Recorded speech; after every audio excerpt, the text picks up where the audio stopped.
Wow, what a sight. A full room.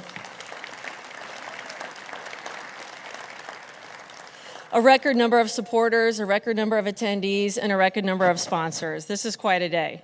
Grace is such an example of the impact and time that Girl Scouts can make on a girl. I don't know about you, but I definitely did not have her confidence when I was a child.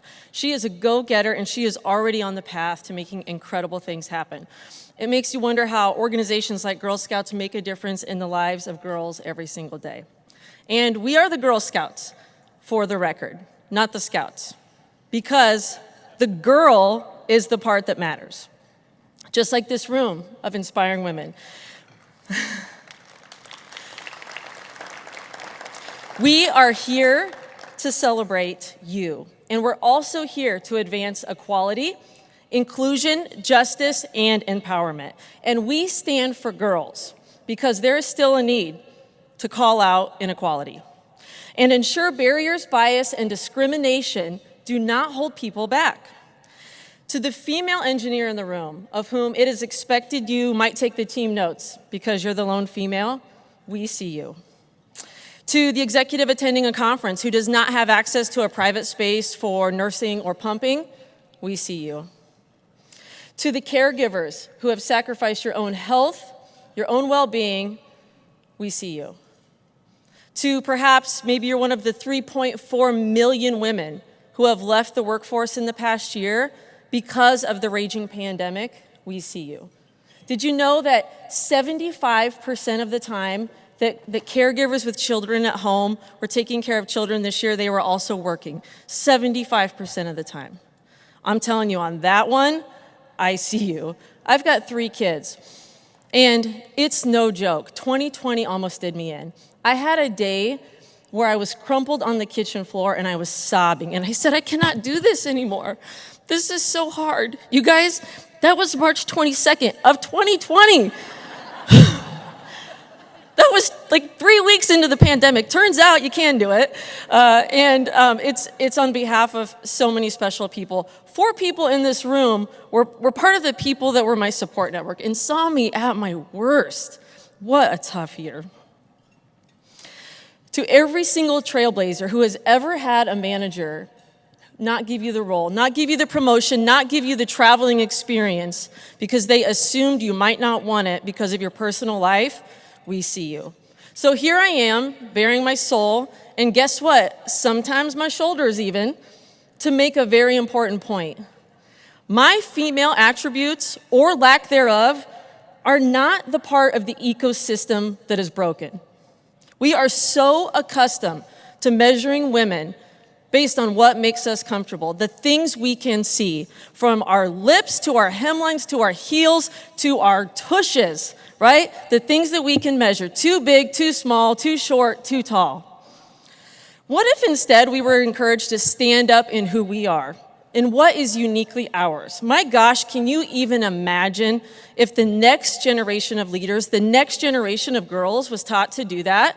Whether they're Chuck Taylors, Louis Vuitton, steel-toed boots, or running shoes.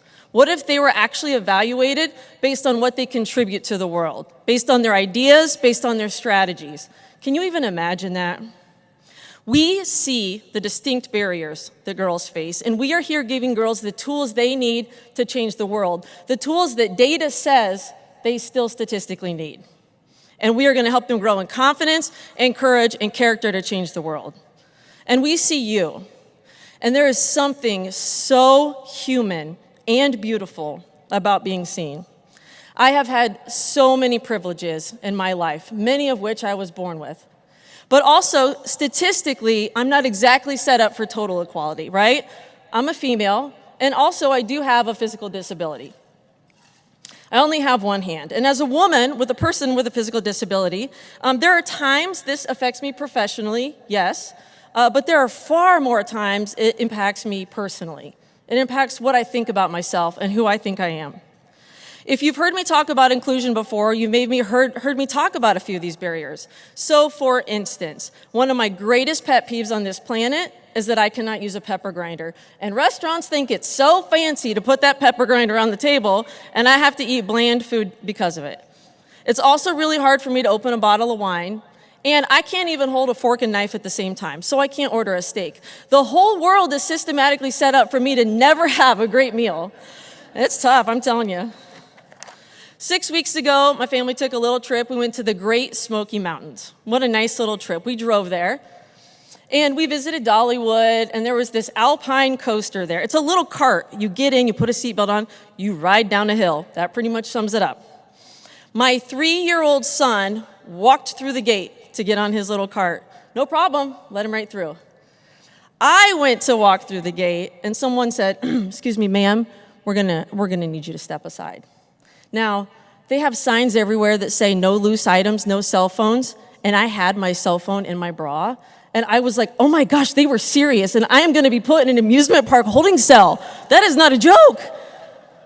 That's not actually what they wanted. They said, ma'am, no, we noticed that you don't have a hand, and we're gonna need you to sign a waiver. You guys, I was a college athlete. I can type 80 words a minute. For gosh sakes, I'm taking guitar lessons. Can you imagine that phone call to my instructor the first time? Like, I'd like to take lessons. Here's the thing. I wanna do it with one hand. And I had to sign a waiver. Right? My 3-year-old son walked through the gates. We gauge his intellectual growth right now based on how many verses of Paw Patrol he can sing. And they made me sign the waiver. For me, not for him, because of me. So,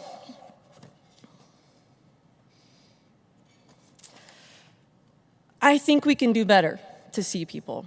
I think we can do better with inclusion. It has taken me decades longer than it should have to embrace my very distinct mix of skin and limbs. And I work on my confidence every single day, and I'm not quite there yet.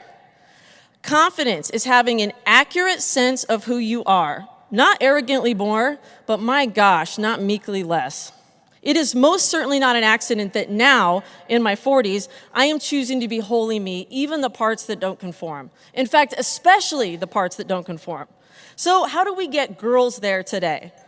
Into confidence, into acceptance, into embracing the fact that they are not the part of the system that's broken.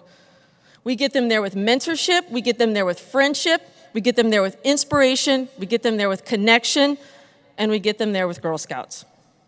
So can you imagine some of my experiences in life? And far more, all the many ways we have not been seen as humans. And now imagine that for a child. Still learning her way in the world, struggling with confidence, feeling the barriers that are set before her, and who sees her? Let me tell you one example of how Girl Scouts does this, because in addition to being the CEO of the organization, I'm a local troop leader. It's really fun, and it helps keep me connected to the front lines of our mission. So one of the girls I get to lead is Bella. Her name is Bella. She joined our troop this fall, and she is dynamic. I'm sharing this with permission from the family, and she is going to change the world with her ambition and her resilience and her eternal optimism. And Bella's also in a wheelchair. She's missing portions of both of her legs, and she took to our troop right away. And she is curious and intelligent, and she openly answers questions to any girl in our troop. And guess what? I can tell you, because I look a little different, on the smallest of scales, kids are curious, and they don't hold back when they want to know what happened, right? And Bella handles it like a champ. She is so confident. Her independence shines through in every single thing she does. Bella joined our troop in September. 4 weeks later, we took our annual camp out to camp. 4 weeks. She hardly knows any of us. She hardly knows her trusted leaders, and she went to camp with us. And we did all the camp things you do. We sang campfire songs, we cooked food, I think we burned some food, we went for some hikes. And Bella told me it was the first hike she had ever taken. No one, not one person in our troop, not one troop leader, not one adult, and not one kid assumed Bella could not do it. No one assumed, no one pulled her aside and said, hey, kiddo, we noticed you're missing your legs, you're gonna need to sign a waiver. No, because that's not how you see people. You say, what do we need to do? What possible barriers might this human face, and how do we make sure we compensate for that? How do we make sure we see her? How do we ask her? How do we empower her to be her very best? She loved that hike. She said she cannot wait to go to our next camp out. She was one of our top cookie sellers this year, and she said next year she's gonna take the most aggressive hike we have. She felt what it is we all want and what I was missing at that stupid Alpine coaster and every time I have to pick up a pepper grinder, which is just to be valued, not on what's on the outside, but for her authentic attributes, for her resilience and what she brings to the table. Not every single girl we serve is in a wheelchair, but I promise you, every single girl we serve is yearning to be seen, is yearning to be valued for the very best she can be. So that in 10 or 15 years, when they are sitting in a room like this, they know how to negotiate for equal pay, they look for those leadership roles, and they ask for a voice at the table of impact in the world. These girls will have the tools. These girls are our future, and we have one purpose as an organization, to make their future as bright as possible. So let me reiterate one more time if you didn't hear it the first time. Being female is not the part of the ecosystem that is broken.